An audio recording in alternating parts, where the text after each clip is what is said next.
Mute those. Hello and welcome to the Ea Tolkien Society monthly meeting. I'm Hawk Robinson, the founder of this little get-together since, 2005 or 6. Yeah. We're broadcasting live from Spokane, Washington at the East Central Spokane Role-Playing Game Community Center, the RPG Center. The RPG Center is a 501c3 nonprofit charity using role-playing games to help people improve their biopsychosocial-emotional quality of life and functioning. They are kind enough to let us use these facilities and the studio and the servers and all that, and really need your help, so please do donate. So fortunately, thanks to very kind donors, including Gary and others, we got enough in donations to cover our December, January bills and utilities and rent, all the way through the end of this February. And the whole facility runs on less than $50,000 a year, like covers everything, and helps many people with these wonderful programs. So need to get donations so we can reopen regularly to the public. And but thankfully we've bought another month thanks to, as I say, Gary and others and Anthony and their wonderful donations. It all adds up. Thank you so much. January all we that did get a bribery spike in donations. all that city bribery that you have to go through. Yeah, which I don't know anybody. I don't know whose palms to grease. So anyhow, so luckily we're able to be here yet another month. It was really questionable last month if we could be here this February, and thank goodness we're here. Hopefully we'll be here again in March. Fingers crossed. It's still down to the wire.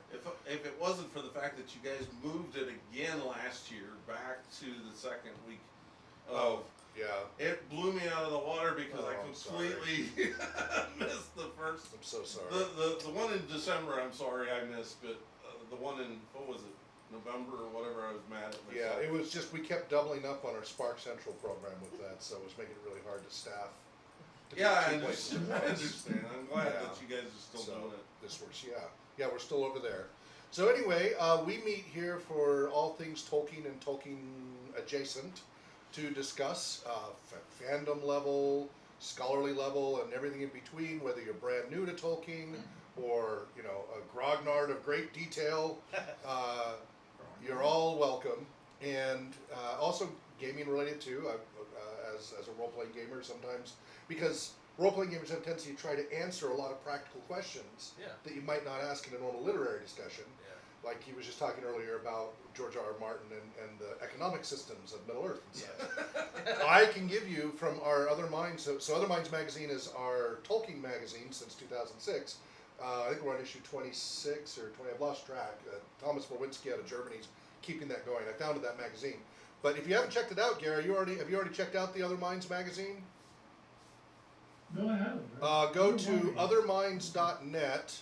There's also a Facebook, which I think is probably more up to date. I got to get the website synced up. And you can download all the PDFs for free. It's all under Creative Commons.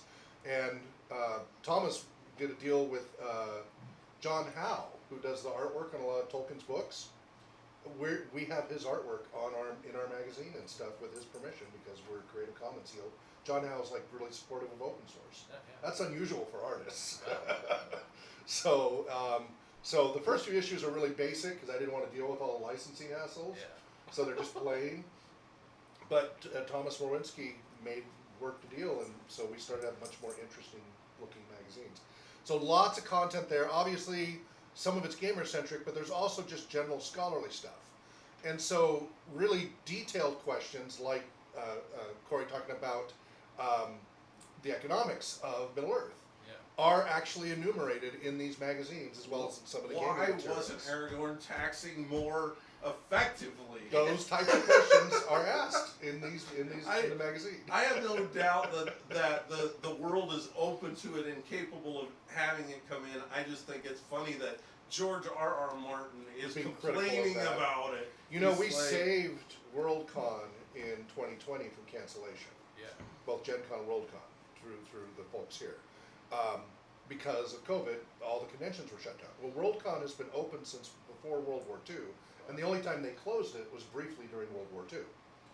And that's where they give out the, not Juno Awards, the Hugo Awards, yes. So they give out the Hugo Awards for sci-fi and fantasy authors. It's a big deal. It's like the Emmys for fantasy and sci-fi writers. Pulitzer Prize. Yeah, right. And they were going to cancel it because it was going to be New Zealand. New Zealand was on a hard lockdown. Yeah. And we were able to keep it live by hosting it on our servers here. And George R.R. Martin was yet again the special MC for that year. He's an MC? Well, he was the master of ceremonies. He was the one. Oh, ceremonies. He was okay. he was the one. You know, he was the main guest speaker, Does he have a whip giving out and the a awards lion? and stuff. What? Does he have a whip and a lion? Yeah, no, not that guy. Not that MC, huh? He's Not that guy. But anyway, so it is funny, and when he was here at Worldcon 2015 when we were here as well, he was also the special guest back then as well. So anyway, just since you mentioned that, we've actually had some encounters with them, interactions with them, etc., because of what we do through our. Well, I think it's interesting that he talks, not that part of it, but I do think it's interesting that he talks about Tolkien Society, and he does ask some interesting questions because I think Tolkien had a very symbolic idea about the Return of the King, and I think a lot of people have a hard time understanding that, like, The symbolism of it. that Yeah. well, not just the symbolism of it, but because he was in what do you call it, ancient 1200 to 1300, that kind of area, ancient European. What I'm trying to say is that I kind of go around in a circle. Hold on, I'll get there. But the attitude, I guess, that would come with Aragorn, because it was a feudal society, right? Yep. The feudal society doesn't line up with our ideas about the word. Why can't I think of it? Are you referencing the symbiotic relationship of the nobility and the land and the kingdom and all of that? Kind of. What I'm talking about is, you didn't vote for your king. Yeah. You didn't get to vote As for your was king. elaborated in the Holy Grail. Oh, I didn't vote for him. Right, exactly. Nobody votes for me. Well, but that's the the Lady of the Lake. But they tried a little bit. Jackson did try a little bit to make it more Democratic. democratic. That's the word I was looking for. And He got because of the way he ended the movie in the Lord of the Rings movie, The Return of the King. Right. Oh, I thought you were talking about Andrew Jackson for a second. Andrew Jackson. Yeah, That's the president, right? yeah. Yes. Ooh, look, it's an eyeball. So anyhow, we will discuss many of these topics and more. But meanwhile, Anthony. So anyway, I'm Hawk Robinson, Hello, I'm Anthony. and I'm semi-transparent because I chose to wear green, and we have a green screen, so Yeah. I'm a ghost. And I'm Anthony. Green plaid. I'm Anthony of the East Farthing, and this is our buddy Radar, honorary mascot. Yeah, he's still a puppy. Believe it or not, he's a standard poodle. This is what they look like when they're shaved. Yes, it's kind of dogged out. He looks like a. To me, he looks like, because of his coloring and how thin he is, like a cross between a hyena, a greyhound, and a rat. Yeah. That's funny. So these guys are having fun over here. I'm Corey Newkirk. I know I haven't been here for a while, but I am glad I am back. We are glad you are back as well. We missed you. And joining us online from Idaho. Yeah, well, probably the equivalent of Lower Harad or something. You knew a blue wizard, did you? Hello. Just run and we're safe. Where should I sit? Yeah, right there's great. Oh, I took Radar's spot. Guys, I like this view because I can see all of you. Nice. Oh, good. And Almost. the background is actually better than the dense woods that we usually have. Oh, you can't see the woods at all? Well, that's fine because I like the black screen better. Okay. All right. Well, it's actually a green screen. Well, I mean, can you see the woods? We can see the woods on the screen here, but it is faint in your view, what is being shared to you. That's Yeah. why we're a little blurry, because Sure, it's slightly snuggle up there. to Yeah, the dog. I don't mind the woods not being there. Yep, okay.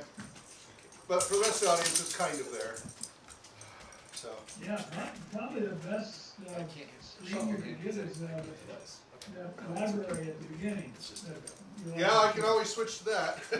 Yeah. Since our library is a little empty right now. So, yeah, we're still not sure whether we can unpack everything, because we started packing everything up in case we have to move out.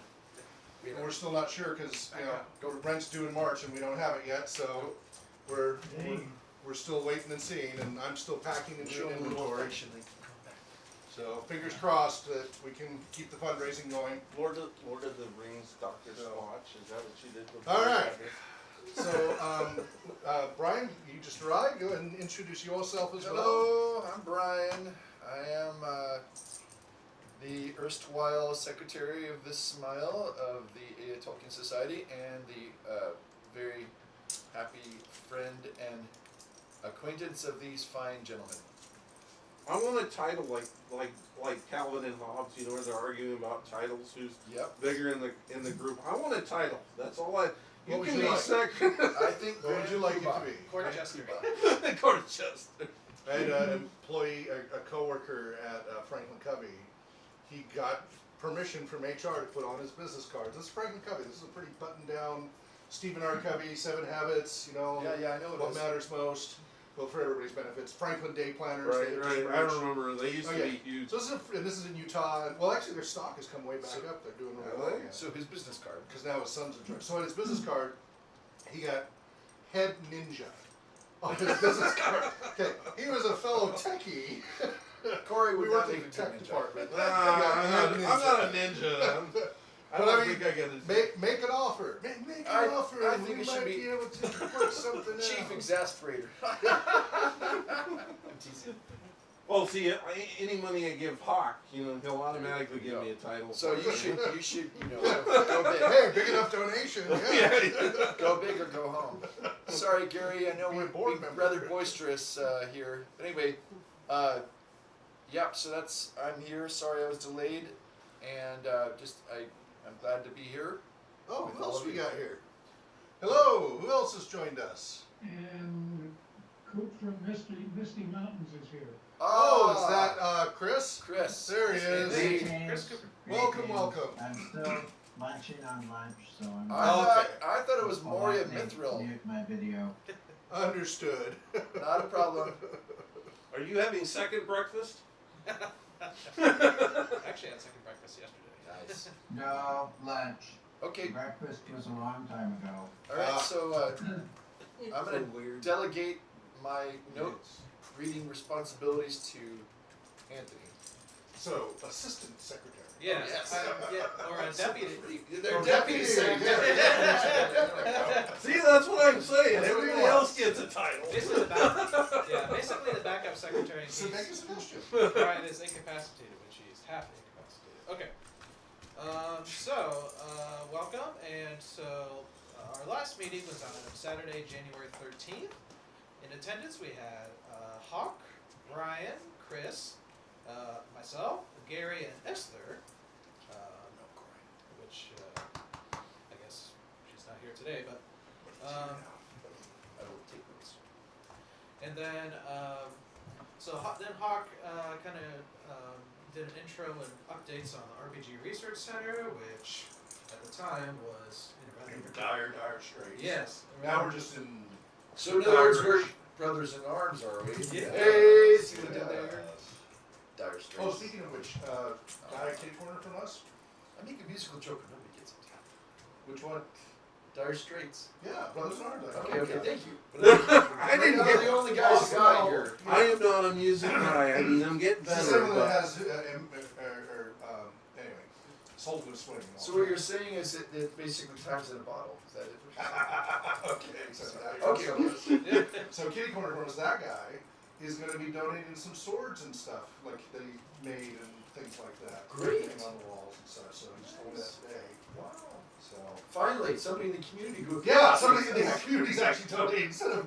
I mean, it's great. Everybody else is keeping us alive, thanks to Gary and others. But they're not even like local. He's in Idaho, and they're the ones who keep us alive. And the local community has been. Yeah, I'm probably the only yokel. Anthony's one of the other few who's donating us. Oh. Brooke is too. And you could be chief yokel in arms. Arms. True. All right. Did Chris Cooperstein introduce himself? Sort of. That easy. What is Okay. that? Yeah, but it's not. Okay. Greetings. I'm Chris Cooperstein. I have been around these parts for 10-ish years, and then 5-ish years ago I moved down to the south part where they grow the grapes and tobacco and such. Are you saying you're in the state of fruit and nuts? No, not that far south. Yeah, that would definitely be the case. I do have 10 fruit trees, and I have a black walnut tree and an English walnut tree, so that definitely checks the box. Nice. Okay. So, then we went on to discuss kind of new books on Tolkien. One's called Tolkien in the 21st Century by Nick Groom. The Making of Middle-earth by Christopher Snyder, and John Ronald's Dragons by Carolyn McAllister. Do you have copies of those? Okay. I think you should have that. Yeah, I think so. Yeah. Yeah. And that was They're all packed up right now. Yeah, I didn't put a link in there, but maybe you had that. Okay, so then the main part of our discussion was Tolkien's continued inspiration from Arthurian legend. I know we had talked about the Historia Regum Britannia by Geoffrey of Monmouth, and whether that was Say that 5 times fast, right? Historia Regum Britannia. Thank you. You're welcome. So of course Tolkien attempted his own original poem on Arthur called The Fall of Arthur. And it was unfinished, but Tolkien wrote a substantial amount.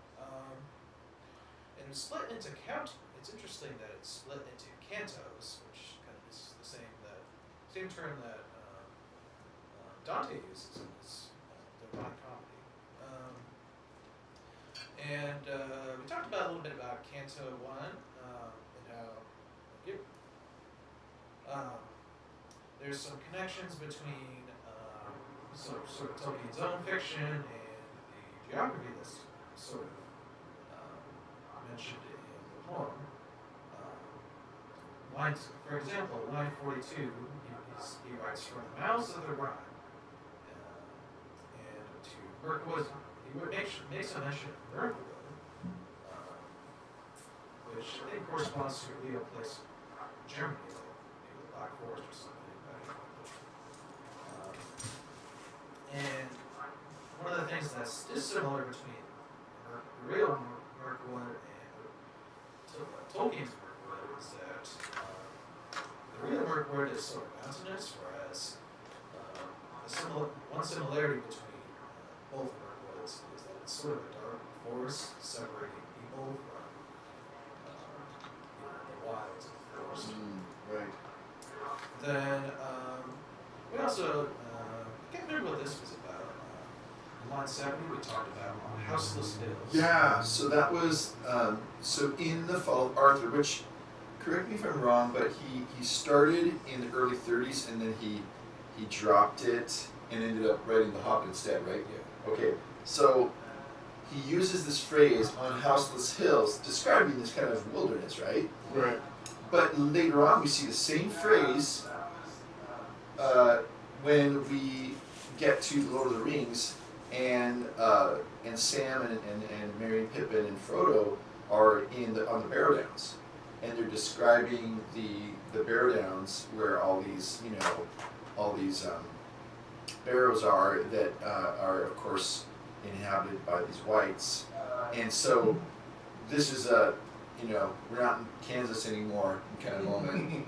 And he uses that phrase, and I just thought that's interesting that when we could see little breadcrumbs maybe of maybe recycle ideas. You know, like he uses a place called Mirkwood, and then uses that again in Middle Earth. Right. Here he's writing an Arthurian story. He thinks about Arthur being out far away from, you know, England, and he uses this phrase. So that's the only reason. I can't remember, but you guys could clarify. But wasn't King Arthur, even though technically it was supposedly English, there's a lot of input from the French. Yeah. Yeah, it's considered a French work rather than an English work. That was what Yeah, it is. a continental romance. Yeah. Yeah. One of his gripes in some ways, right? Yep, exactly. Yeah, I think Tolkien was more influenced by the Welsh origins Yep. and some of the English origins. Trying to kind of peel the onion, sort of, and get back to an earlier version of it. I wonder what he would think of the channel if he knew about it. Oh. On a brief sidebar, I will just tell you that while I am rather fascinated by caves, I had absolutely no desire to go through the channel, instead choosing to take the much slower ferry across the English Channel. Besides, guess what? When you take the ferry, you can see the White Cliffs of Dover. Oh, there When you you take go. the channel, you Yeah. just go into this You deep, just see, dark- Moria. yeah, Now the glory of Moria. exactly, with the ocean overhead and. Well, my mother and I were talking about how she would never get in there because she's claustrophobic, and I think it's interesting. How long though? What is the distance from the shores? Yeah, I think it's about 30 miles. 30 miles, yeah. Just Because 30 you can miles? Just, if you're up on Cliffs of Dover, you can just see the Right there. French shoreline. Yep. Which in, you know, one of my little side entertainments is Grand Tour. from Top Gear. yeah. They did a whole episode about the French. Have you seen that episode? He's shaking his head at you. Oh, okay. Wait, Top? No, I'm It thinking. was Top Gear, now it's Grand Tour. Oh, okay. Oh, It's the car car guys, guys. the The car car guys. The car guys, it's automotive stuff. 'Cause Oh, most yeah, people- there's- most people don't care. But anyway, they're fun.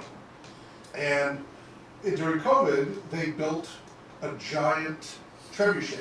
It's all metal, but it's a giant metal, huge, like 60 feet, Nasty like, French monstrous metal What are you trebuchet. chucking with that? And so they're like, moral about it at the end of the episode. And then they go on and they talk about what's wrong with the French. They do everything differently. They do this, it's hilarious. Yeah. So the final thing is about how they hate certain French cars, right? It's a car show. Aha! So they launch one of the cars. No! Trebuchet. No! Yeah. Now, through the magic of editing, it ends up crashing into some poor Louis farmhouse on the French shore as they look through the binoculars. Obviously, it didn't launch it that far, but they do launch with the trebuchet a whole car. That's crazy. Yeah, sorry, I think you guys were talking about Top Gun. No. This is it's on Amazon, BBC, So- then Amazon. Yeah. Me, Lancelot, and we'll jump out of the rabbit. And And the French have a long rivalry Yes, because they're we do. such close neighbors. I always think it's funny, and Yeah. I forgot about it, but in Monty Python and the Holy Grail, while they're checking the cows and Oh chickens yes, over that's there. right. Yes, I you gotta just pull said- the animals. yeah. Yes. Run away! Run away! Anyway, so that's the answer to Yes. Anthony. Okay. The French and the English. Yes. Also, toward the end of the canto, I think we start to see kind of, hints of Mordred's eventual betrayal of the Knights of the Round Table, and this gradual erosion of trust between him and the rest of the Round Table. We kind of get a preview of what he's going to do, and the next canto which is where Guinevere is introduced, and Mordred starts to. No, good. I just forgot to bring back Hawk's Fall of Arthur. I'm gonna have to bring it to his house. Sorry about that, Okay, Hawk. that's Yes, go ahead. Yeah, and then we start to see Mordred kind of tempt Guinevere into kind of succumbing to his lust. And of course, Guinevere sort of ups him, sort of in a similar way to the dynamic between Eowyn and Wormtongue. Right. Wormtongue sort of Kind of try to control her. yeah, exactly. Get into her head. Yeah. Yeah. And there's a psychological tension that goes on between both Wormtongue, Eowyn, and Guinevere and Mordred. Okay, so that's sort of the main. Well, isn't Wormtongue, as Wormtongue more or less made her seem like she was in a prison, I guess, as the daughter of the king or whatever, right? So he was, even though he might have lusted for her in some ways, she would have never succumbed to him, but she had allowed his words to Poison her mind. well, hit below the belt, I guess. Which you is could kind say. of what that's a pattern of an abuser. Yes, It yes. is, you deserve this. You're worthless. All just it's the verbal begins before the physical. So it's very interesting to see. Mordred is kind of like a baddie, but he's fleshed out as kind of this guy who's a little psychotic. So Canto 3, we get some perspective from Lancelot, who I think is of French origin, if I'm not mistaken. And, Yes. Duloc. Lancelot Duloc. Lancelot of the Lake. Sounds like a rapper. Yeah. So, Where's MTV? when we're calling this Movies 1790. I just noticed, Lancelot just sort of pines for Guinevere and, dismisses camaraderie of the Knights of the Round Table. And he has sadness over the oaths that he broken with Arthur, between his love for Guinevere, which was sort of, adultery. I really felt like this was the saddest of the cantos.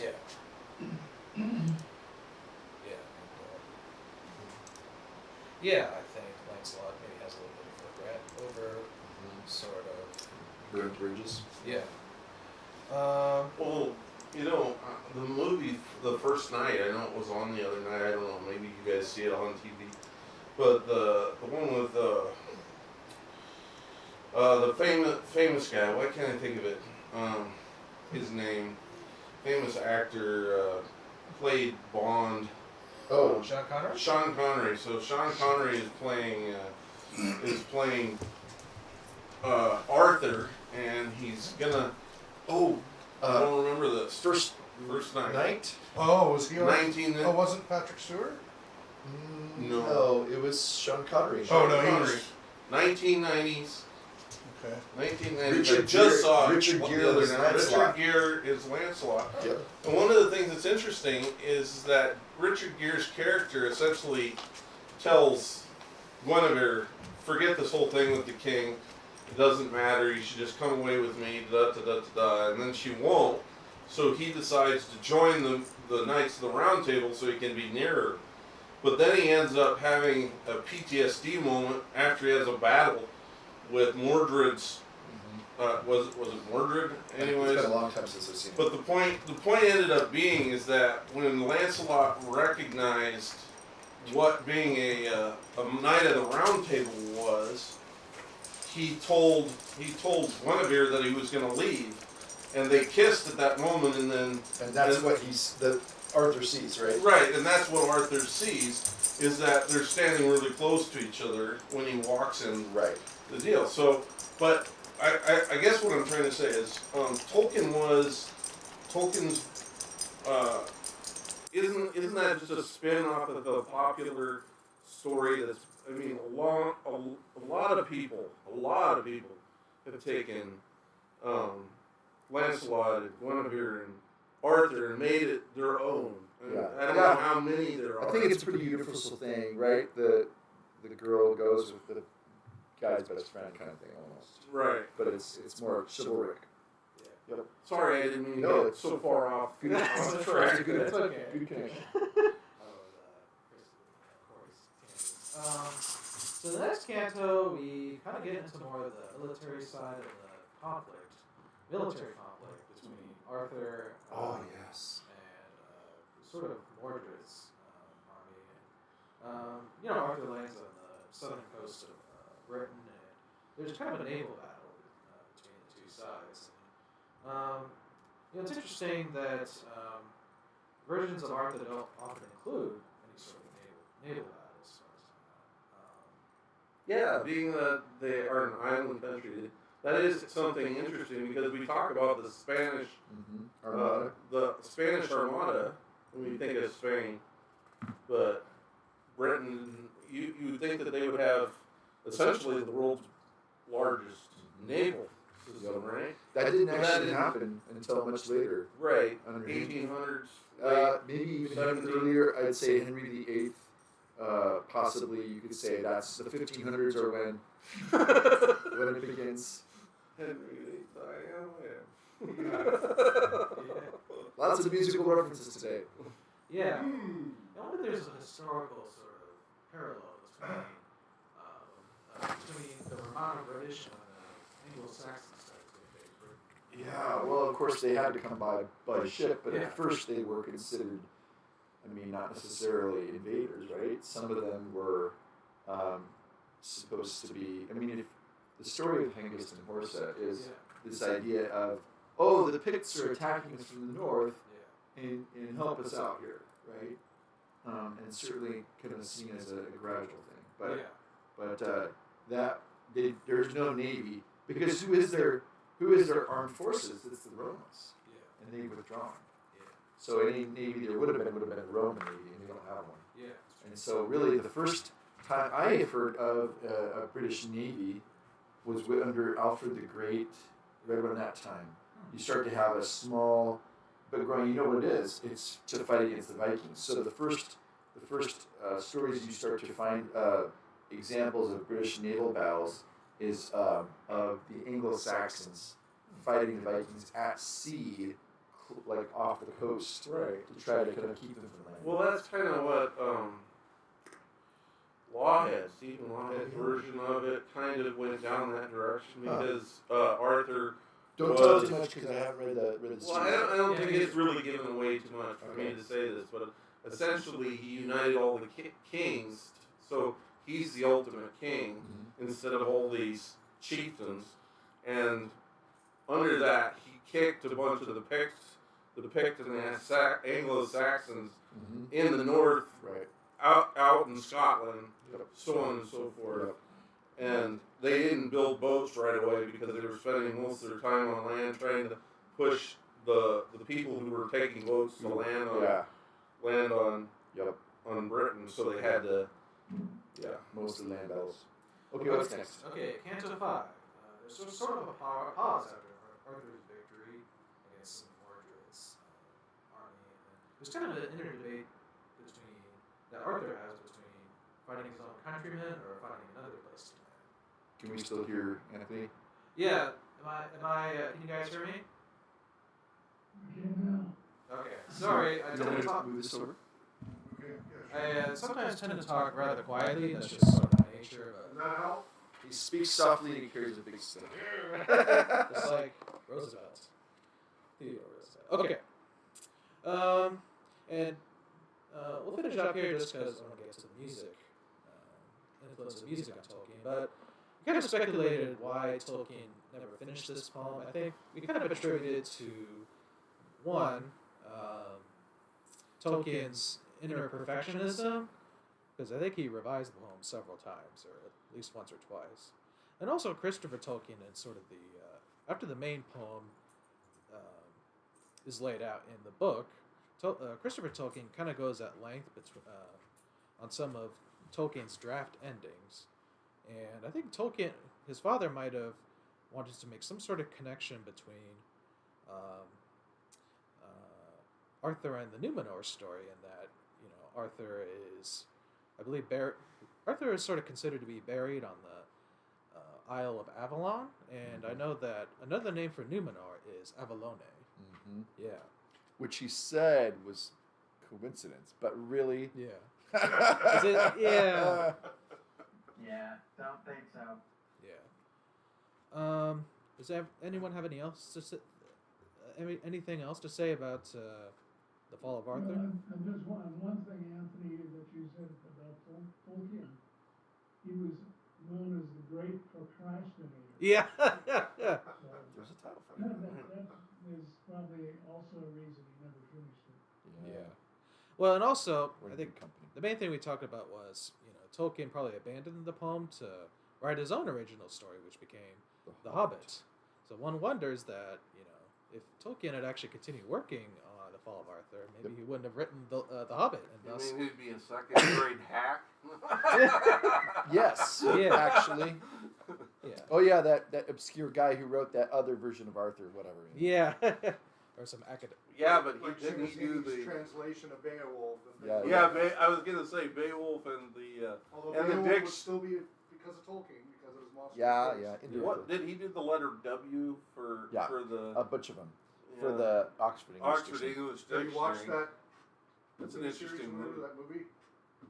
The Madman Professor and the and Madman? the Professor No, and I think you told me it was good. Yeah. Yeah. I need to watch that. the- yeah, about the Oxford English Dictionary. Yes. Okay. OED. And then today's topic will be kind of this discussion of music in Tolkien's works and music inspired by his works. So, with that being said, does anyone want to lead this discussion, or we just kind of want to? Yeah. So before we go ahead and start the main topic today, Hawk, did you have any main comments to make, or are you okay with us going right into the main topic? Go for it. Can I defer to our online friends first? And I'm wondering if maybe what we want to do, Anthony, just a thought here is, and Corey as well, is each of us may have something to share that has occurred to us or that we found that we want to share. If we want to, I want every person to have an opportunity to speak and be heard. Yeah. And then the rest of us can respond to that person and what they bring up. And this way we can kind of go all the way around and make sure that everybody gets a chance. So does that sound okay? Yeah. So can I just ask if Gary or Chris would like to start? I think Chris brought something that he wanted to share. So, but Gary, let me defer to you first. Is there anything you specifically wanted to bring up about Tolkien and music? Actually, a couple of things. One is not as applicable, but you did say what Tolkien has influenced. So, but the one thing I saw with the, especially Similarium, was when Ulutar, whatever, was beginning and starting to create his world there, and the people or the gods within it. It kind of reminded me of the Christian thing about the heavenly hosts, because they said initially this is before Melkor gets involved and screws it up royally.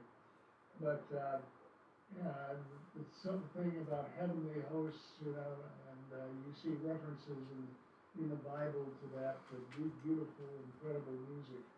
And this is, I think, where Tolkien took that. And then the other thing, and we can save it for later, but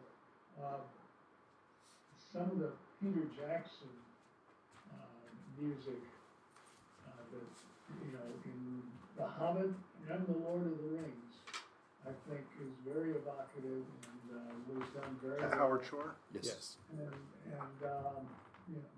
it's some of my favorite stuff. So, but anyway, I don't know. Why don't you go to Chris? Well, before we go to Chris, let's just have a chance to respond to what you said. Oh. So Gary's first point about the heavenly host, angels singing. I think that's the idea. You see. I think. Are you thinking maybe like the birth of Jesus, where you have a heavenly host appeared and they sing, and so there's, or even I think is it Job? The book of Job mentions when all the morning stars sang for joy. So it's this idea. The word star and angel are the word host can refer to either one in the Old Testament. Yeah, exactly. That's what I was referring to. Yeah, that's interesting. Yeah, I could see a parallel. You guys, who likes the Howard Shore music? Yeah. I'm a huge fan. Yeah, and also I think. I think he did a real bang up job there. I mean, it's amazing. And I had the one thing he put there was the Howard Shore rendition from The Lord of the Rings. Yep. I have that on CD and I can't find it. We lost it in the movie. Oh no. Well, you can always purchase it digitally, but Yeah, well, I'd rather, I don't trust, I think someday somebody will see a big EMP over here. Maybe I'm a conspiracy theorist. Hey, We ain't gonna have any digital, so I'm gonna have. I love it. Faraday cage. I love it. I'm gonna still have my music. Gary, I'm still gonna have movies. you're inspiring me I'm right with you now. on that. Yeah, Yes, because yes, indeed. I love it. Gary's not like, man, when the EMP goes off, I'm gonna have my bunker full of beans. He wants his music, man. I'm right there with you. Indeed. Here, here. This is why paper books are a comfort. Is because they cannot pulse. be you destroyed can take out the glue. Clawed by back. electronic means. They Yeah. figure there was that. can be destroyed by But- fire. But not clawed that's back. another matter. Yeah.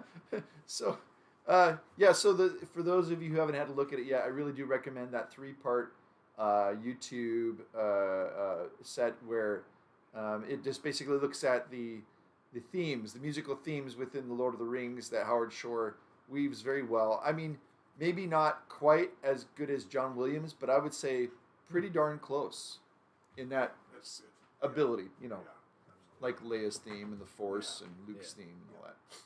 Darth Vader's One of theme. the main themes, Leitmotifs. once I Yeah, hear it, like I motifs. feel it Yeah. in my head. Wagner.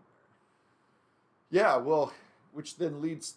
So Anthony here, being soft-spoken and carrying a big stick, mentioned Wagner, but that's exactly right. Like, I think he was influenced by these. Also Prokofiev. Yeah, really, Prokofiev? Peter and the Wolf. Peter the Wolf. Oh. I forgot about that. Yeah, I mean, He liked that. You mean Sergei well, I don't know if Prokofiev? He listened to it though. Didn't but we know well, that? it was what any children getting music introduction Yep, they always start with have that. generally been introduced through Prokofiev's Peter and the Wolf. So when you hear this Because part, it explains it's the duck, the stories for each. and it's this. I mean, literally, that's how they do it. And those recordings go way back. Yeah. That's good. That's a good so catch. it's a guess, but you know. Yeah, sure. Well, I don't know where he had 2 different things, so Yep. I don't know. The Howard. Heavenly Hosts and the Howard Shore music. Right. Well, I need to bring my record player and play. I don't know. Tolkien. I'll wait So for is this Chris. a response to that? I'll wait for Chris to get done, then I'll Okay, go well- back to what I. Okay, we'll go on to you after Chris. Chris, it's your turn. Go ahead. Okay. Well, the first item I should probably talk about is Flame. Jonathan McIntosh's The Flame Imperishable, which is a little harder to read, and he's highly technical, and he's talking about the metaphysics of fairy and how that seems to he compares Tolkien to one of his favorite Christian saints, Saint Thomas, and so yeah, there's a lot, but there's a small section in here regarding the metaphysics of music and vision, and I'm just going to read 2 sentences here. Linking the Orthodox doctrine of the Trinity with the Musica Universalis tradition behind the Aina Lindale, Hart has suggested that the complexity or distinction of the Christian Godhead means that behind the cosmic music played out in the world by the Creator is a prior divine music, which is the Creator constituting the Creator in his own being. And he goes on, and it's So is his idea that Iluvatar, and again, this requires knowing the Aino Lindale, so that's required reading here. yeah.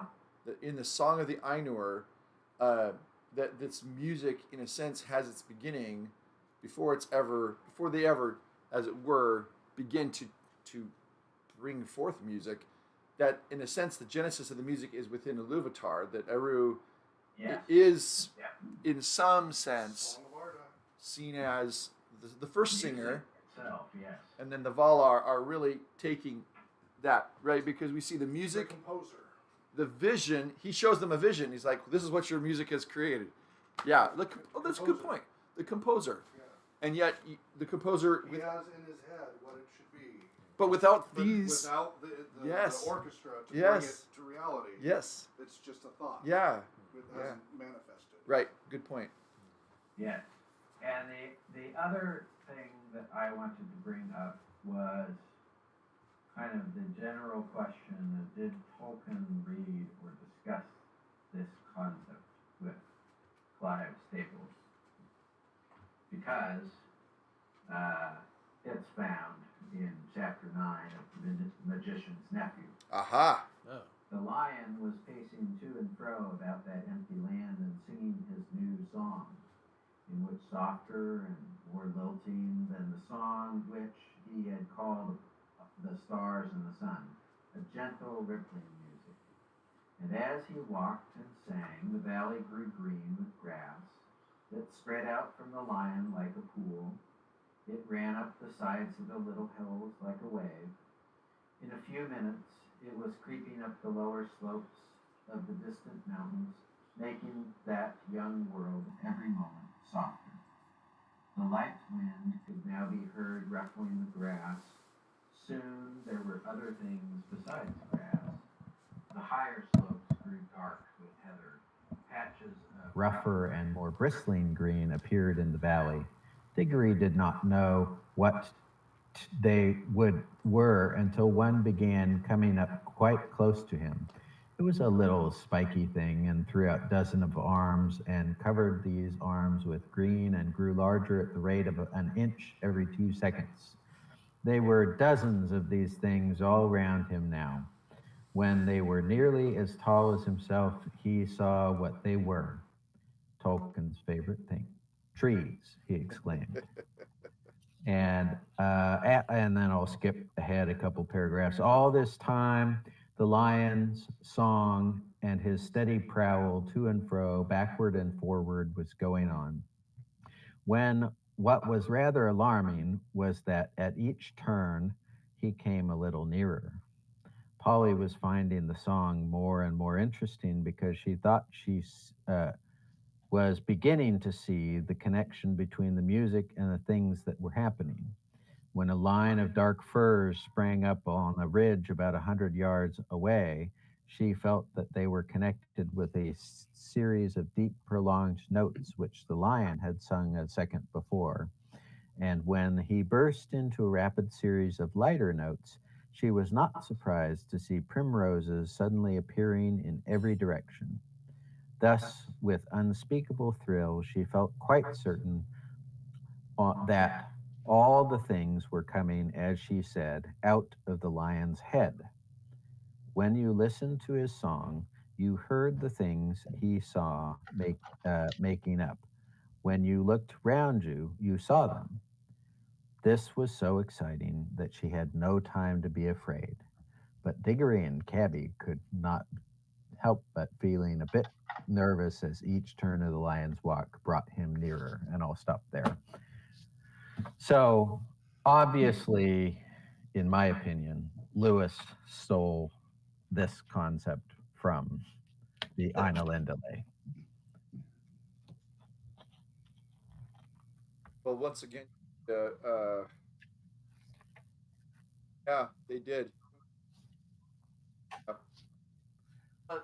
is the intended parable about orchestra? That what? Or uh, I know. Ainur are essentially an orchestra. The idea of an orchestra, the idea of body, and the body I don't mean flesh, body. Argue with me, but the idea of the body was parts working together, orchestra.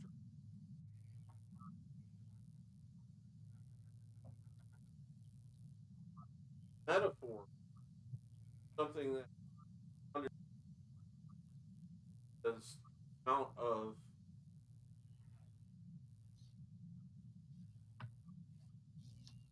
yeah,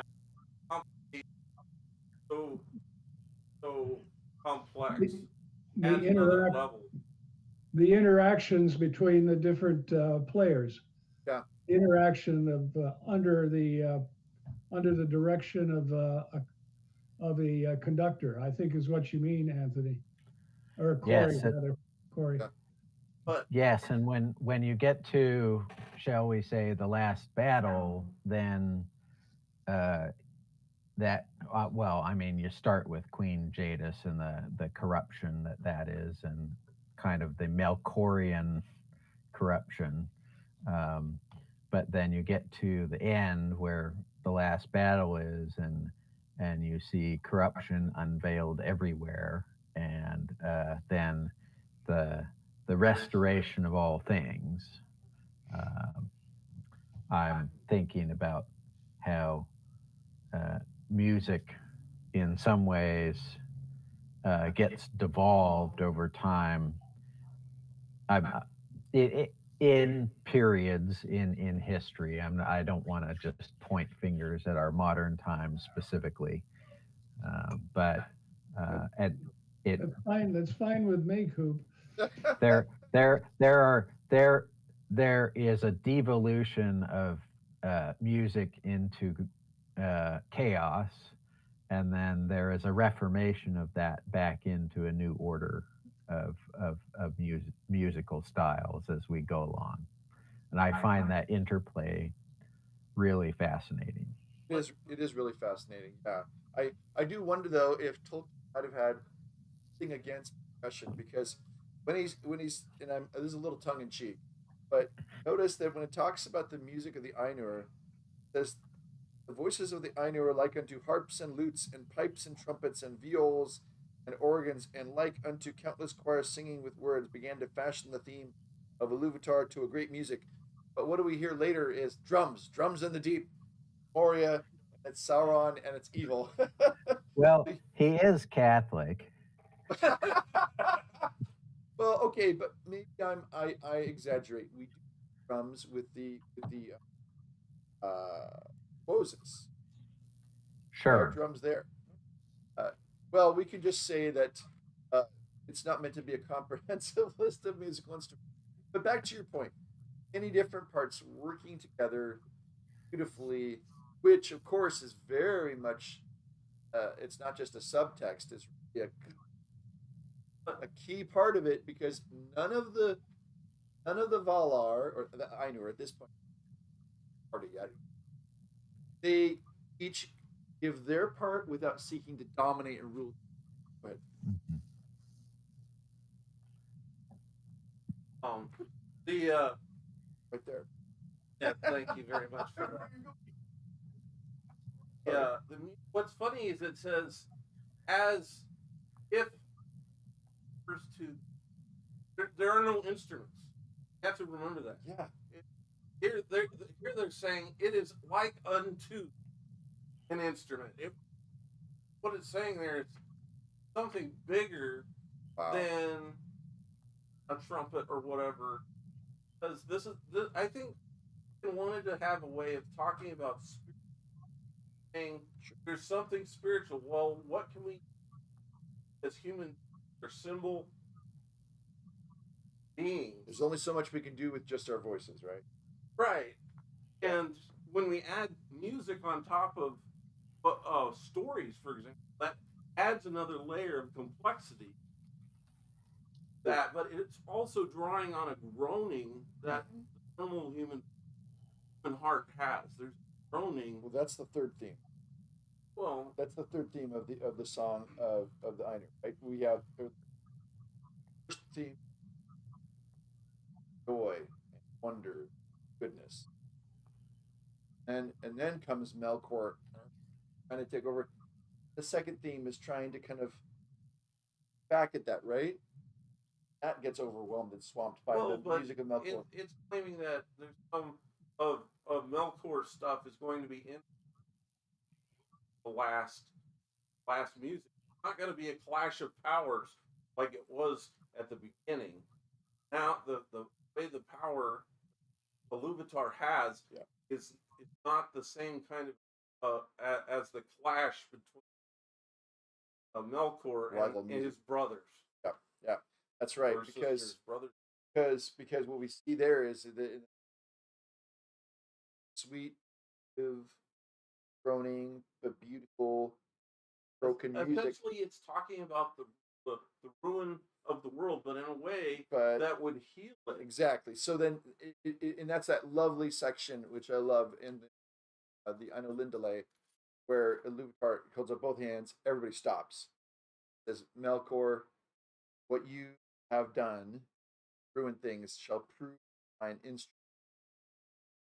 And in the end, I will weave this in, and in the end, it will be through the shadow that you cast on this, I will bring about the healing. Right. So, The Christian, essentially So- the Christian grace, So right? it is, but I'm going to just say that if you want to talk now about that, then we're going to say it's your turn.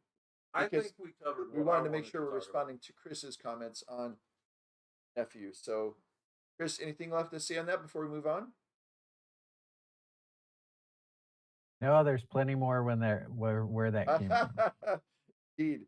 All right. Well, now I want to pass the talking stick over to Corey here. What would you like to say about? Already said enough. Well, We have. you have a Set up a part time. to. Oh, look. There you go. It looks like a lightsaber, actually. Don't touch it. It's going to burn you. Nice. Well, But as I was saying, you have something for you when you were looking at Tolkien music. I wanted to share it. Well, first of all, Shore does that beautiful setup that he does for the Shire, the music that's at the back end of the Shire. It always gets me. I don't know if you guys know what furniture music is by No. Satie. Heard his song before. Okay. It's just that it's I know it by the name of the author, but of the Shire, because we see it there in the deal, and we have the music background, that makes the whole trip worth the Hobbit's time. Shire is essentially part of why they go to Mordor. Yes. Anyways, I love that point. But, That's a good point. But I'll go back to talking about spirituality, because talk about music and spirituality, and we talk about like depths, heavy groaning, and that kind of. Those are very they're incapable of describing. I think sometimes what it is draws out, and it also has its own pace, right? It has its own. It has its own, and I think that Tolkien understood. Yeah. I think he understood that this only metaphor express what it feels like, because we're engulfed in we feel it. The sadness we're talking about, wounded world, sadness of the wounded world. That remember we were about how he was taking all the bad, and using it for his own good. Everything that Melkor did, right? Yeah. But we tend to think that sorrow is sometimes like we don't want to cry as men. Sometimes people cry, that kind of thing. But in some ways, there's a sense of redemption when we cry sorrow. There's catharsis there, like you're saying. And I think it can actually bring about great catharsis, as well as an encouragement, even though it's depressing. Yeah. I think all of us probably would echo that. Oh, about that, I work with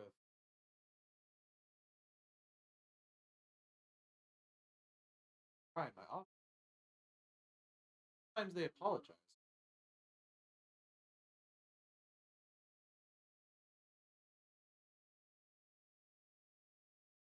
This is exactly that's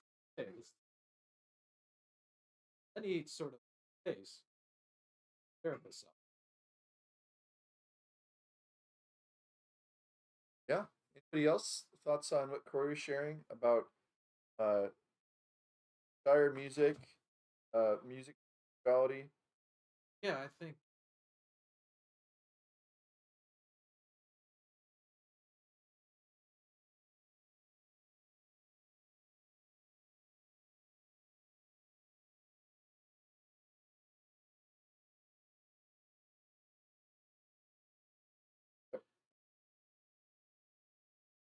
Ba-bum, yeah, ba-da-bum. so enemy a little bit different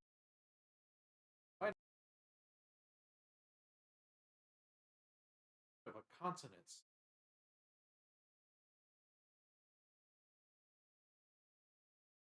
Kind of like accordion. Ever seen the Gary Larson comic strip? Where they, Far side. sorry, yeah, Oh, the the Far Far Side. Side, where Yeah. he's like handing out harmonicas in heaven and accordions in hell. Sorry, That'd if be anybody my- is an accordion player here, I apologize. I think Al Yankovic wants to talk to you. Yeah, No, weird. yeah, yeah. Good. I, Okay. I've got an idea. When I hear the theme, the Howard Shore music for the Shire, and it is extremely evocative, and it makes me, I don't know, it's like revisiting the Lord of the Rings for the first time, and a simpler That's life, interesting. something that is long gone, but a more beautiful life type thing. Wow. And that's just the way. I mean, it awakens those feelings within me. Okay, so connection between what you're saying there, Gary, and what Corey was saying. So music gets at this really core part of Yeah. ourselves, right? And but I wonder, I had never thought of it that way before. That I often wish I could remember when the first time I had, I can remember seeing The Lord of the Rings the first time. Yeah. But I mean, I think with really good books, some of my favorite books, you just think, wow, what was I thinking? I didn't write anything down. I don't. When we first read The Lord of the Rings, it's hard for me to think back to that, for example. But in a way, you're right that music is able to return you temporarily to a certain kind of state, maybe emotional response. Whereas with reading, it's great. It is, and you come back to it, and you're like, an old friend, but it's not quite the same. And Different parts of the brain. So Yep. you have Broca's area, Wernicke's area, and things. And music is a whole brain. Yeah. exactly. And parts of it are more primitive parts of the brain. Why do animals? How is it a survival, Yeah. right, for evolutionary psychology? How is Yeah. music The a limbic survival? system. Yep. The limbic system. Right. Yeah. Yeah. I mean, generally non-limbic creatures don't respond to music, but creatures with limbic systems, Yeah. elephants and birds and Exactly. dogs, and like a lot of animals with strong limbic systems, act to music. How is that an evolutionary advantage? Because why would it develop? So if I may, When I watched Macross, they beat the Giants by using a singing girl, right? Come on. Anyways, poor Mars attacks. I'm going to go ahead. I'll go next here, and I would like to. Try to keep this short. I would like to camp out on a very specific connection between Tolkien, and that is that about 10 years ago, a blogger by the name of the Northern Ranger put out on the blogosphere a new and I think very compelling theory on who Tom Bombadil is. And so far, while there's no completely satisfying explanation, because he is, as Tolkien said, an enigma, and we know Tolkien loved his enigmas and he loved his riddles. Which meant he couldn't decide. He liked to not. He liked to leave So it. why do it? Yes, exactly. He liked to leave it maybe with multiple meanings. But this is, I think, the most persuasive theory I have heard, and so I just want to recap this for you. So this is what it basically is. So in most ideas about who Tom Bombadil is, most people settle on. I mean, there's a lot of ideas. I mean, there's everything from the ridiculous, like he's the Witch King. That's actually a theory. Yes. Or he's a Luvatar, which can be shown that that is not the case because Tolkien. Jar Jar Binks. Sorry. Yeah. You shall not say that name.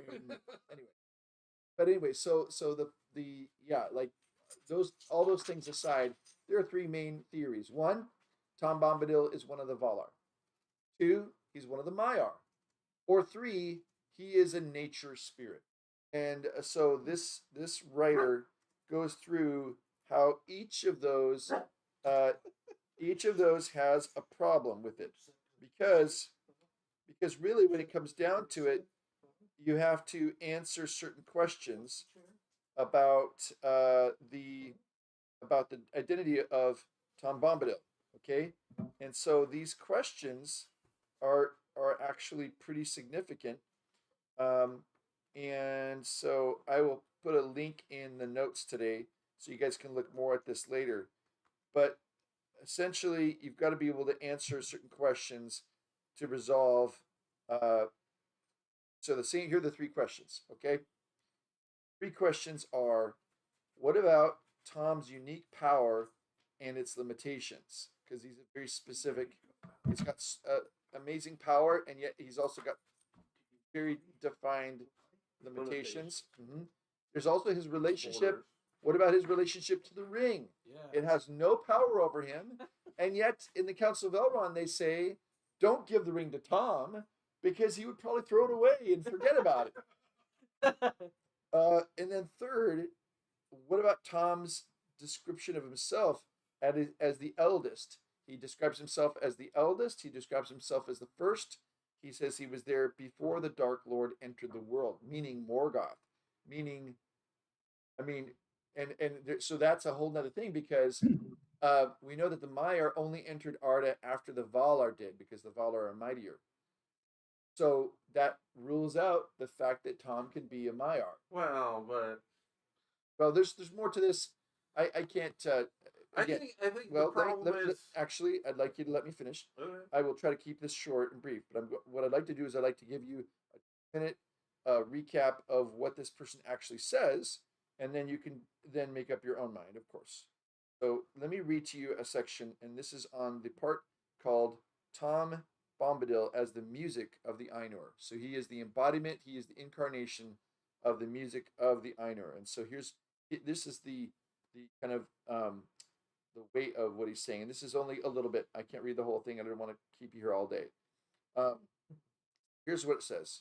So he goes through the objections for why people would say no, and then here it is. Okay, so building the theory, Tom and his constant singing. In order to define what type of spirit any given spirit actually is, one must deal with the very core of who they are and what they do and how they function.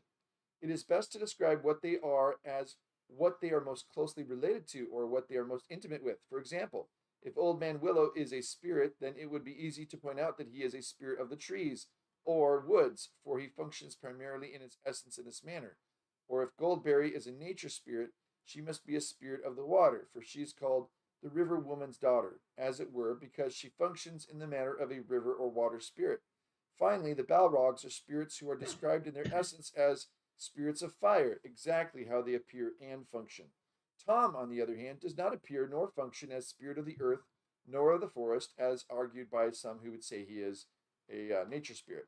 He appears as a human-like figure, not a tree nor a river. He battles against the forest and takes the form of a man. We are told he lays bare the hearts of trees, and they were often dark and strange and filled with the hatred of things that go about free upon the earth. Tom, on the other hand, is not evil, nor full of hatred. He is described as a merry fellow. Rather than Tom being intimate with the forest, we find he is intimately related to music. At his very essence, Tom must sing, much like the Balrogs must be of shadow and flame. Tom is introduced by his singing. He cannot help but sing while doing the everyday tasks from running to making meals. Indeed, if you take away his incessant singing, you would take away what makes Tom Bombadil uniquely Tom Bombadil. Tom cannot be rightly understood apart from his affinity to song. And then skip forward. This is displayed in shocking detail when Tom runs into the hobbits who are in trouble on 2 occasions. Tom approaches Old Man Willow, who is engulfing Merry and Pippin, and he sings. Not only does he sing, he says, I know the tune for him. Old Grey Willow Man, I'll freeze his marrow cold. If he don't behave himself, I'll sing his roots off. I'll sing the wind up and blow leaf and branch away. Tom claims to know the tune for Old Man Willow, a strange knowledge to possess. This tune will get Old Man Willow to behave, for Tom will sing the tune to blow away his leaves and branches, etc., etc. And then Tom commands the tree via song to give up the hobbits. And then in the incident on the Barrow Downs, it becomes clear that Tom's power via song is not limited to the forest or to nature for that matter. Tom is summoned by Frodo via the song incantation of water, wood, hill, reed, willow, fire, sun, and moon. As he arrives in song yet again, Tom draws attention to the special power of his songs. Old Tom Bombadil is a merry fellow. Bright blue his jacket is, and his boots are yellow. None has ever caught him yet, for Tom he is the master. His songs are stronger songs, and his feet are faster. And he basically defeats the Barrow Wight with basically a word. With a song, he defeats it. Where does he derive such knowledge from? And then it goes into more and more examples of it. In one of the things in here it mentions is that actually the small section of Lord of the Rings that Tom Bombadil takes up, there are 50 references to music just in that alone. Also, what was persuasive to me is that Ungoliant could be, rather than just Mother Maiar, lesser spirit, Ungoliant could be described as the, as it were, manifestation or incarnation of the discord of Melkor in that song. Right. And Tom represents or is the embodiment or incarnation of the music of the Ainur. And I won't go into reasons why that is the case, but it's worth looking at. And before I pass it off to you guys, one thing that I thought was very interesting is Tom's name. Okay, this was crazy. Tom's name is given with a purpose to Tom, and it is particular. Tolkien chose it for a reason, and when one sees what the root of his name means, it becomes clear that Tom's name is significant. Indeed, at the mention of Tom's name by Frodo in the Barrow, we read a reference back to the origin of the name when he sings, Hobe Tom Bombadil, and with that name, his voice seemed to grow, and the dark chamber echoed as if to drum and trumpet. Mention of Tom's name not only leads to Frodo's voice growing, but to an echoing that is reminiscent of the very meaning of Tom's name. Tom's name means a trumpet. The word Tombo, it says in the Book of Unfinished Tales, there's a story of a great gong named Tombo. These are the words, the first 6 letters of Tom's name. Interestingly enough, the root of Tom or Tum in Tolkien's world carries with it a very distinct meaning. So that's the Elvish there for trumpet. I think the Italian word for trumpet is tromba. Oh yeah. Yeah. Anyway, he says, look, I it's clearly the vote's still out, right? But he's saying it should be considered as one of the ideas along with other ones. But I am very interested in hearing which argument you think is the most Incarnation of the music. Oh. I can't remember. Does Jeff Goldberry also?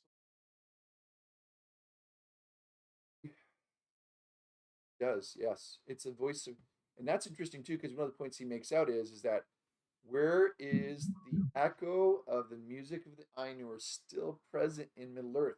Yeah. In the water.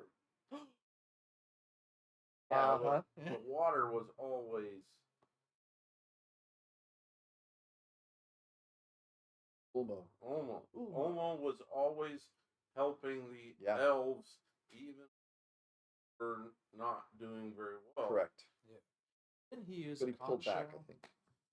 Conch He shell did. to- But my understanding is after the first age, he pulled back. Well, I think what's interesting, all of the Valar are pulled back, but pieces of them. Okay, so the sky, Eagles, the eagles are Yep. still there. like the Heralds of Manwë. What about the fact that Yavanna? Mhm. What was Yavanna asked for as a present? What was it? The hints, the Yeah. shepherds of the trees. Right, right. So that is a part of Yavanna's. You could say all of them are present in a sense. right. Yeah. Even And though maybe they withdrawn. Aule's children, the dwarves or whatever. Right. Yeah. But well, No, that's I don't fair. know if I would say But- Aule, But I agree with you there. I would just wonder if in Tolkien's comment about that specifically the music of the Ainur, not the Valar themselves, but the music, that it says that the echo is in the water, not in. So I'm wondering if that's the attraction. Why does Tom limit himself to a small patch of area? Because I think Goldberry is The the Windle. spirit of the the Brandywine. Brandywine. Yeah, What which was with the the window goes through the old forest. Yeah. But Well, yeah, she was River. He she went was down- She was such and such. River Daughter. Yeah. But yeah, but whenever we talk about music, Yep. and we think about the Silmarillion, Yep. the fight between Melkor and Finn, can't think of his name. Fingolfin. Was Yeah. it Fingolfin? Yeah, the single combat. Right, where That's Fingolfin. they were singing back and forth. Oh, Remember, there's a singing, Oh a yeah. sing-off. Yeah. They pretty much have a battle of the bands. No, it's not a band. It's not a band. It's a single. No, I know. It's Mud on your face, big disgrace. okay. No All Freddie over the Mercury. place. Okay. Anyways, but the fun part about that is the reason why his magic, his voice, his singing did not defeat Melkor is because he still had the Oh. guilt of the kinslaying on his soul, Yes. and that is the reason why he was unable to accomplish defeating Morgoth. Good catch, Corey. That's a great point. Every creature in Middle Earth is affected by Melkor or Morgoth because Morgoth put his his own essence into it. So everything has a tendency towards they can fight it, but they have a tendency towards it. Weakness, Yeah, like shadow. but not the music. No. The music of the Ainur itself, not Melkor's music, but the music of the Ainur stayed incorrupted. So that's my point. Well, Tom Stick with Bombadil, it. Yes. Tom Bombadil, Yes. he has the reason why the ring has no effect on him Yeah. is not because he's more powerful than Sauron. True.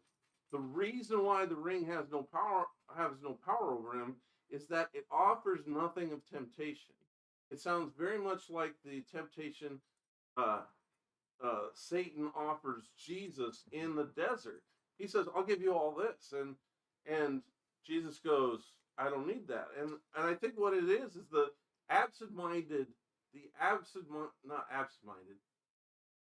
the non-self-focused. Well, that's just it. Because power, that's a great point, because the truth is, the answer to vanquishing Morgoth, or in this case, Sauron with the ring, is not greater power. You're not going to conquer him with more power, right? Because Gandalf would then take the ring and say, I will take the ring and I will be more powerful. It's got to be weakness. It's got to be. All I'm saying is the temptation that he's avoiding, right? Yep. Okay. Not more power. A better, truer song. Okay. Hawk, what do you think? All of these discussions, wherever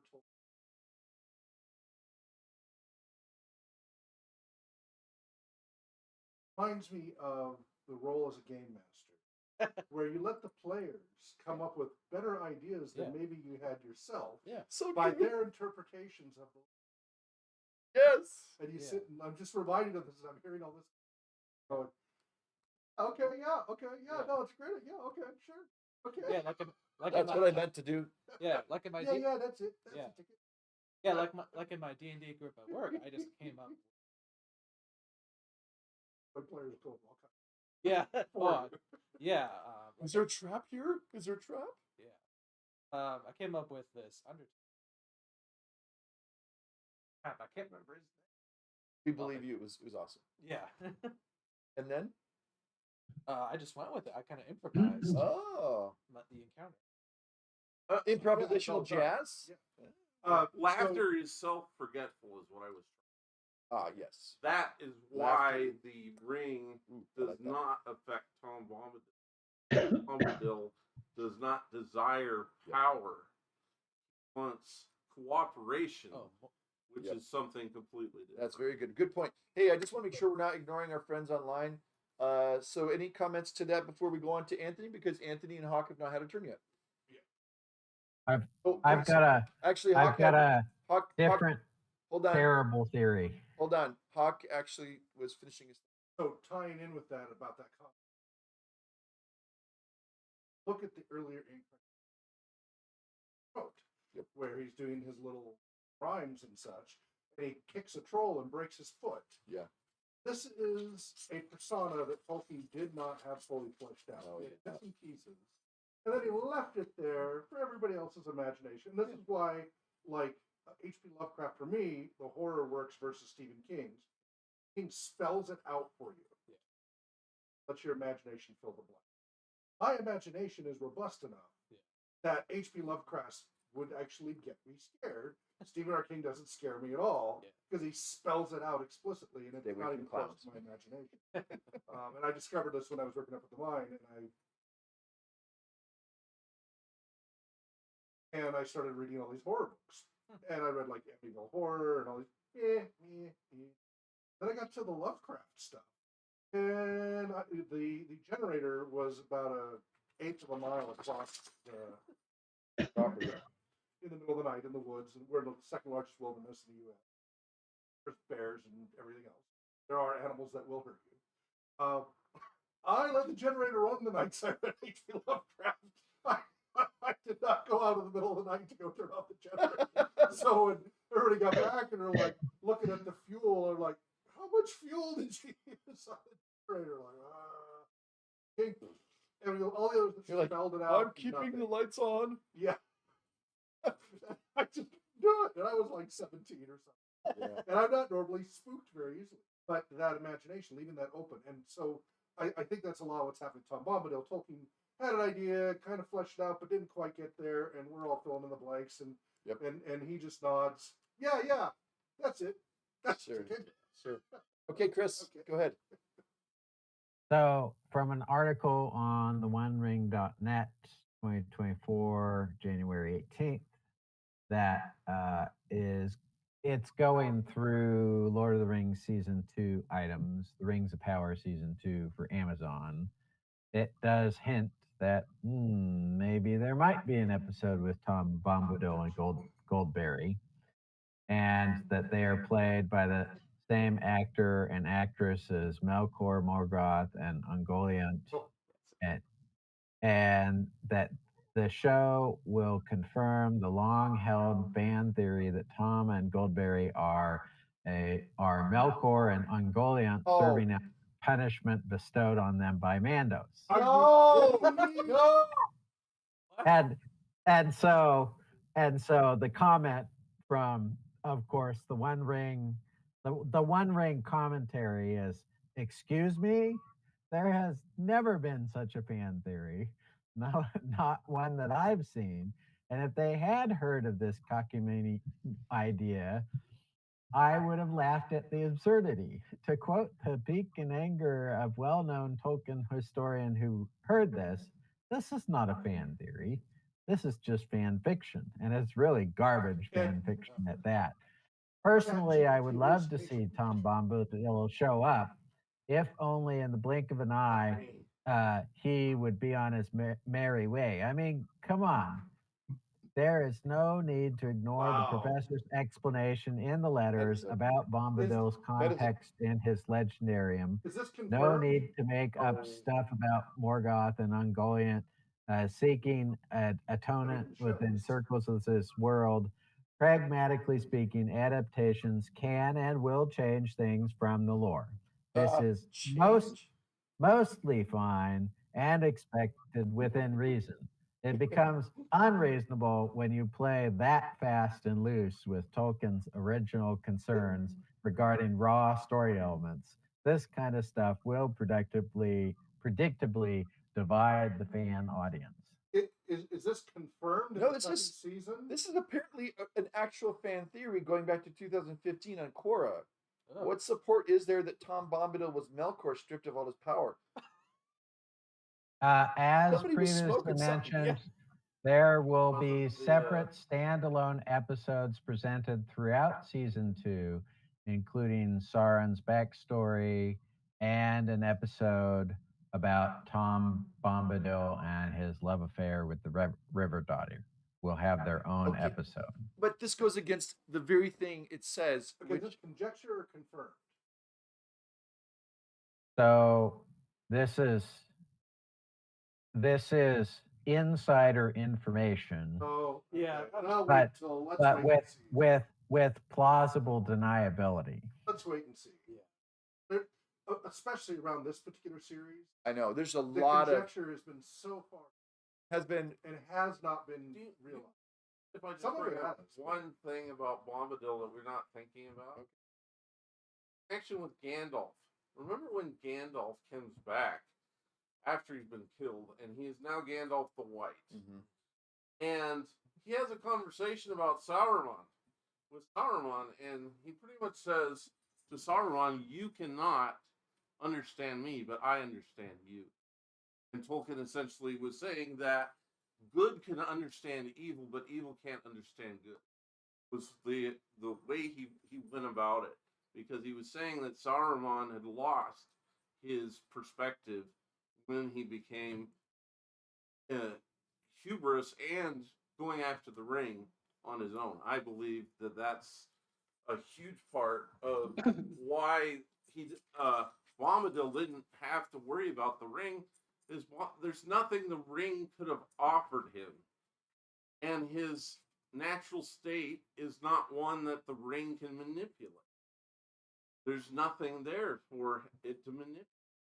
Because the self-forgetfulness of it, even knowing where his place is supposed to be, instead of trying to make a greater forest, sticks to his borders. Okay, I want to make sure we have time for our two last You want friends to here. go- You want to fetch? Okay, so Ah, let's go to Anthony. Anthony, do you have any thoughts you wanted to share specifically about Tolkien and music? Yeah, I think that I'm a huge fan of.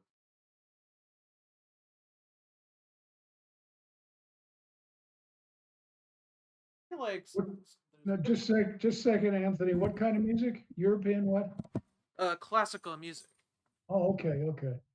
Yeah, I feel like some of the timey of Renaissance music.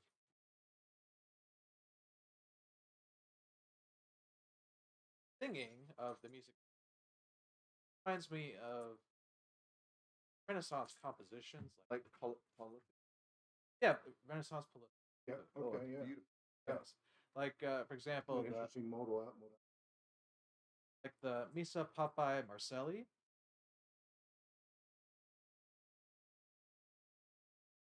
Definitely a lot of polyphony there. Counterpoint, which is Yeah. the idea of kind of independent but also interdependent musical. Also, but eventually bringing it to a conclusion that reminds me. Oh Yeah, yeah. well, and the rich counterpoint. I did a lot of that when I was composing, when I was learning. A lot of that in there. Yeah, and also I feel like Tolkien's mention of with some of the instruments that Renaissance period, like harps and lutes, pipe organs and viols, which were Well, in his different cultures, he kind of put at different periods, uh, Bronze Age, Iron Age, Bronze Age, medieval, and Renaissance. The different cultures kind of he have those styles to each of them, opposed to being all one time period. And I haven't listened to the Donald Swan. Yeah, album. good. I hope somebody would bring him up. Yeah, but You want I to just describe for those who don't know kind of what? yeah, it was an album of piano and voice. Included some of Tolkien's voice released. This was officially sanctioned by I, Tolkien. I have LP of like the. Yeah. I forgot this was happening today. Yeah. And need a reminder. So sorry, that was an aside you were Yeah. making. What was your point? Donald Swan. Oh, just that. There have been a lot of.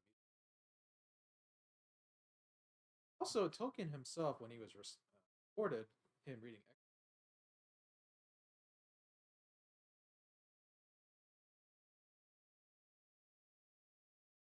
Sort of doing like a recit. Yeah, ditties like here we go, gathering nuts in May. Kind of remind me. Well, he really respected his wife's piano playing. Yes, that's what. And he loved music, but he felt that was an area lacking. Yeah. Wanted others to help fill. Ed, the composer, but he wasn't able to manifest it because he wasn't. My Good as crown energy. has long since slipped. Yes. So are you saying the new? Sure they did. We gotta finish the time somehow. That's why I always said any presentation of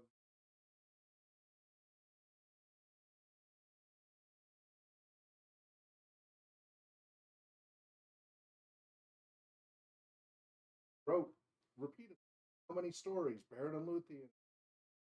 Is music like an important pivotal moment? Literally, music was part of that seeing her dancing, whether it was music adjacent or music directly. Yeah. The battle with Morgoth, all that key pivotal moments. Literally, But music was involved. He believes that language separates us from song is a level of that kind of language. Did you have more to say there, Anthony? No. Yep. So That's it. your connection was looking at the Aino Lindale and the clarity with Renaissance music, and then mentioning Donald Swan, and that there are a lot of musical adaptations as seen in the website. Yeah.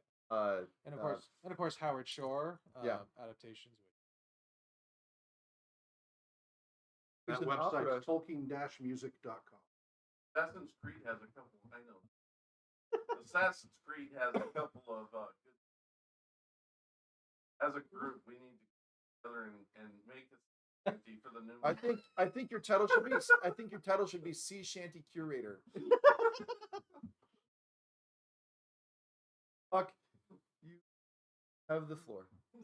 So I mean, Tolkien-music.com. Professor Chris Seaman has been organizing that list a long time. It's other composers and inspired by Tolkien's works. Led Zeppelin and like just he keeps because there's like 5 Led Zeppelin songs directly. And literally like quotes from it, stuff like that. So he has been putting that together forever, and I don't know the last time he. It looks like it's been a few years, possibly. Yeah, I know it's been a while, but it's hard to know because it's a back end database thing. I'm glad he's kept it running over all this. He was a guest speaker at a couple of our Tolkien moots, the first one and then a few of the others. He was Professor Chris Seaman. So he was the creator of Other Hands magazine, the predecessor to Other Minds, 90s, and then when that got shut down by Tolkien Enterprises, I picked up the torch with Other Minds magazine later, but he's a professor of theology, and I haven't talked to him in a little while. Was he the one in Germany? No, that's Dr. Thomas Morwinski. Oh, he's the one keeping Other Minds no, Professor Chris Seaman, he's been Iowa and other universities. But he did other Hands magazine. He also was the editor and author of a number of role-playing game materials from both Ironclad Enterprises, Merc, and when Decipher had Lord of the Rings, he did one of the few good releases from that series, which was The Mines of Moria. And they were working on 3rd edition Merc that he was part of too.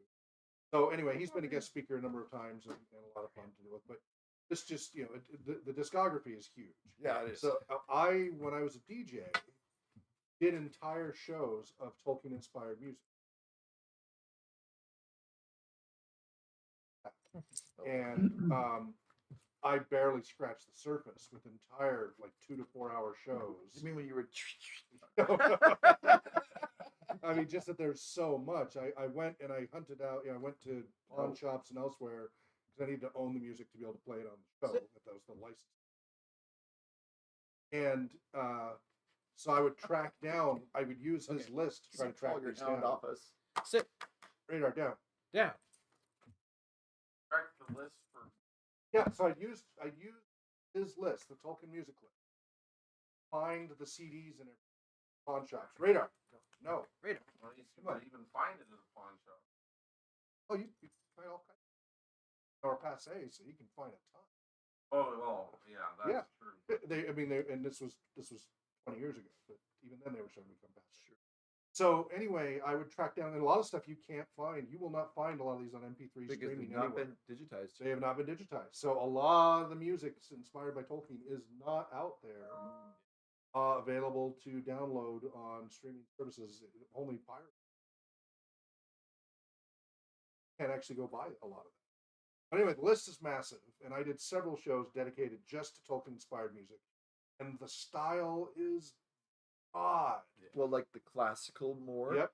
Well, like Versus all the heavy metal groups, But the like, death metal. yeah. Oh, they're super big on it. Yeah, they're very Nordic rock and stuff. Yeah. They're really into it. Yeah. And there's a group that they do a whole album. It's just that I just done. But every time I think of the Shire, and then somebody says death metal rock, I'm freaking out. Like, You gotta remember, some of these death metal, some of these singers are amazing, like operatic, amazing. I don't doubt They'll it. break into it. But still, Speaking of, you're like maybe the Helm's Deep battle or something. Yeah. well, speaking of, so there was one album this group did all in Orcish, right? Tolkien's Orcish, and what it is, it's from the perspective of the orcs being hunted and persecuted by the elves as the elves are slaughtering their orcs. It's very interesting, so you can check that out. And again, these are all on the list here. The other thing is, we did a Tolkien where we had a guest singer, Rtea, was the elvish singer. She's now a software developer because there's more money. Yeah. But she had before that been a heavy metal singer. She was part of a heavy metal band, and she was the operatic type strong singing voice when they would break into that while they're doing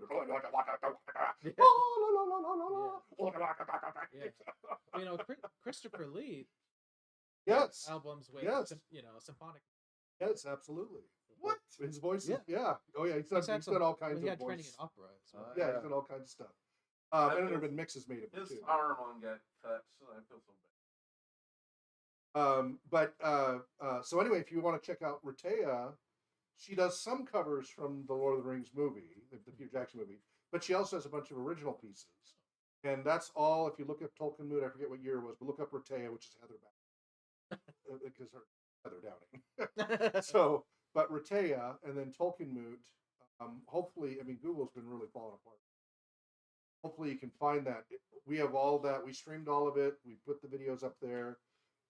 And we used to play her music all the time for our Tolkien talk show. When Michael Martinez had our radio show, Yep.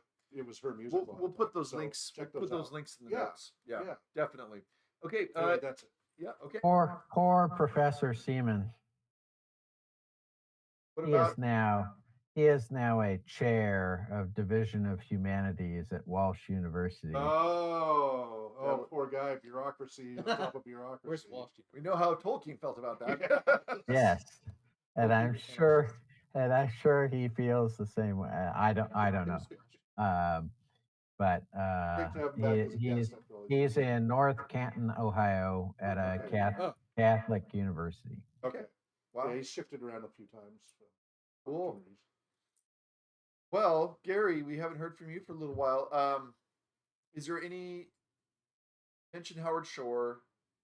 Any other comments that you wanted to make on the topic of music, or Yeah, even just the influence of Tolkien and anyway, what Peter Jackson did and how he was helped out because, I mean, the music that I really love from The Hobbit and also The Lord of the Rings.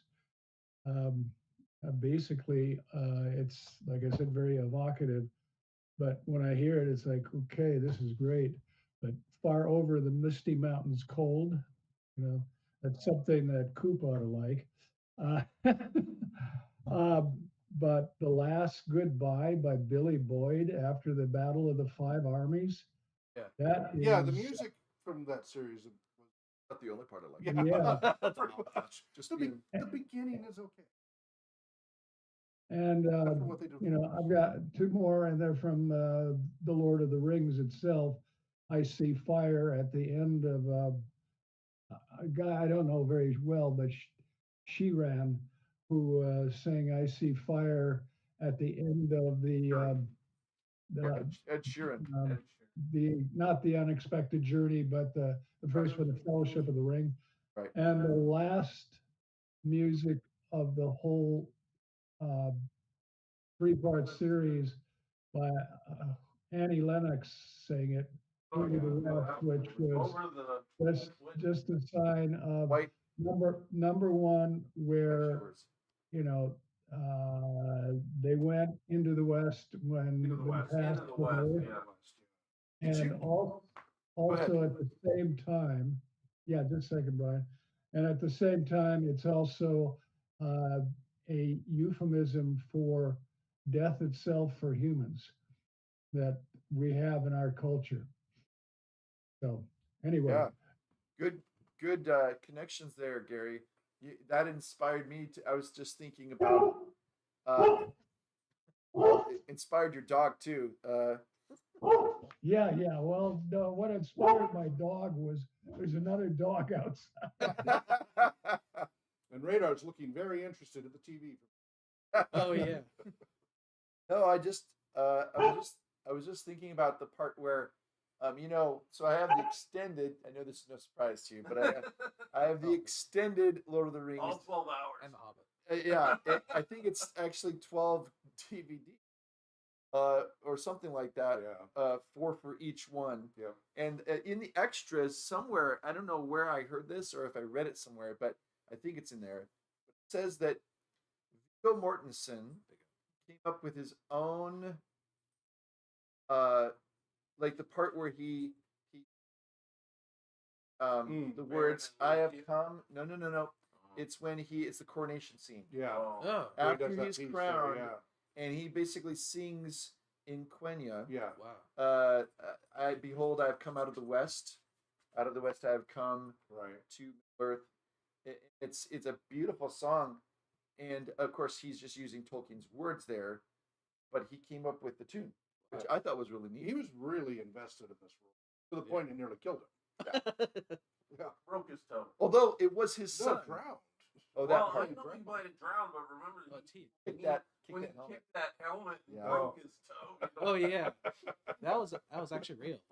Like I forgot about the almost drowning part. Yeah. For a completely unnecessary scene that never. what scene? Remember Oh, it's when in the the horse extended drags version. him over the cliff during the Yes. two tower or during Yes. the towers? There's this Oh, yeah. this battle that never happened. Never Where happened. he dragged the horse drags him over the or the sorry the Somehow he orc ends up on at a war Helm's Deep. drags him over the cliff Yeah, he into somehow the river. The horse drags him along with his foot in the The, snow. the Right, warg, right. the warg, it was The a warg. It was a warg, yeah. And His horse rescues him later. yeah, his horse rescues him later by Yeah. finding him, but it was a warg who dragged him over. So Mr. Ed. so they shot a bunch of footage of him sputtering in the river, which he did the stunts himself. He was doing his own stunts. Well, he got pinned down at one. And this is happens Oh. strips where this happens. where you get a bank That's where it scary. turns and you get pinned underneath. Right. And they had to, he got pinned under there, and they had to drag him out, and I don't remember the detail of this resuscitation. He was drowning. That Oh would have He, altered they nearly things. lost him. Yeah. Yeah. That's almost And a all we Fast and see at the Furious end moment. is his horse waking him up. They cut all the rest of that out. That he Well, that nowadays he nearly what they do died is they'll for. just put a CGI character that they've copied, and they'll get Yeah. somebody else to stand in. But it. his level of commitment. Yeah. Well, and then of course the fun thing is that he almost wouldn't have gotten the role, but some other guy Yeah. didn't. Well, was not a bigger good- jerk. It was a jerk. Yeah, he was. Kind of That's a jerk. fun thing to watch. And then his son, who's 12 years old, said, "Dad, you need to," because he's like Lord of the Rings. Like, no, you need to do this. He's a huge fan, and so it's like, okay. And of course, he study. Okay. Yeah, I don't know that story. Yeah. The poor extras kept Well- getting beat up by the sword, and There's whole. Speaking of the collections, they have entire sections just on the making of the music. So if you really want to get into the Peter That's Jackson true. music, Yeah. there's whole DVDs Yeah. just Can you on imagine the music of Peter Jackson. how Like, wonderful it's it would pretty be good. to say I was part of that choir Yeah. there? Or Yeah. sitting on the set. talking Yeah. about Peter Jackson. Are you talking about The music. Sure, Well, the Peter Jackson movie soundtrack. right? Sure, is a lot. Right. But in the Peter Jackson movies, if you have the full collections, the extended editions, all that, they have whole scenes, whole DVDs on the making of the music and everything else. So if you really want to get into that. Well, we're coming to an end, my friends. One thing I found out was Peter Jackson actually had a role in composing music. Like the last thing I mentioned was, Into the West. He and who was the other Fran Walsh. producer director? Fran Walsh. Yeah, Franz Walsh and Annie Lennox came up with a song, Oh, Into okay. the West. He Nice. worked I did on not know that. Interesting. Yeah. Well, it was definitely a great artistic achievement, Yeah. and without the music, can you just imagine watching the Lord of Very the Rings without different. the music? Yeah. Very Yep. different. Wow. Well, guys, we have We're there. bookended this. There's so much to look at. So thank you all for sharing. And just a reminder, please donate today. rpgresearch.com/donate. If we get enough donations, like it was a miracle January, how much came in to save the place? Yeah. We can do that again this month. Then we can be here next month.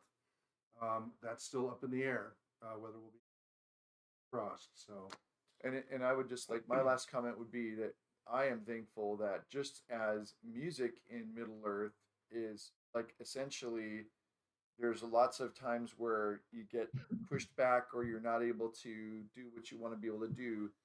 What endures is the vision and the hope and the idea, and that the generosity of those ideas, they remain whatever the venue is. Obviously those are real concerns that we should support, but I am for one thankful that vision for what you're doing, Hawk, is bigger than what this building could hold. Much like the music is bigger than what Middle Earth can hold. All right. all right. Well, that's it, guys. Thank We're- you all. What is our topic of discussion for next? I think we have a couple that we had kind of talked about that are in the notes, and I will have to. Let me just give me a moment here. Find me. I'll bring.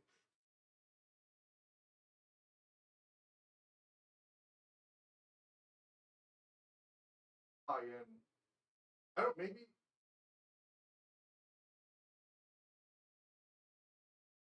We could always pause the live part of it, Pause it. and we could play. I'd kind of hoped we could even do that today. But I can bring all these old.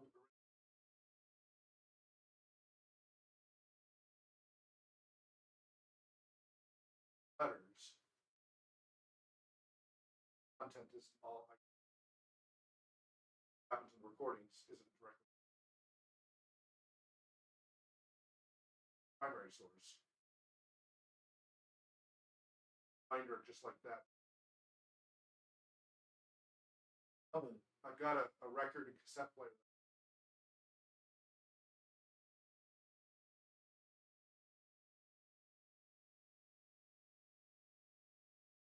Yeah, if you haven't heard those, it's really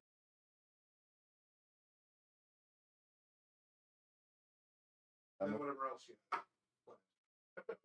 Yeah, I'm afraid I don't have Okay. up right now, so we'll just have to send that out. All right. Well, thank you all so very much, wherever you may be. Well, Nobody. goodbye. Not yet.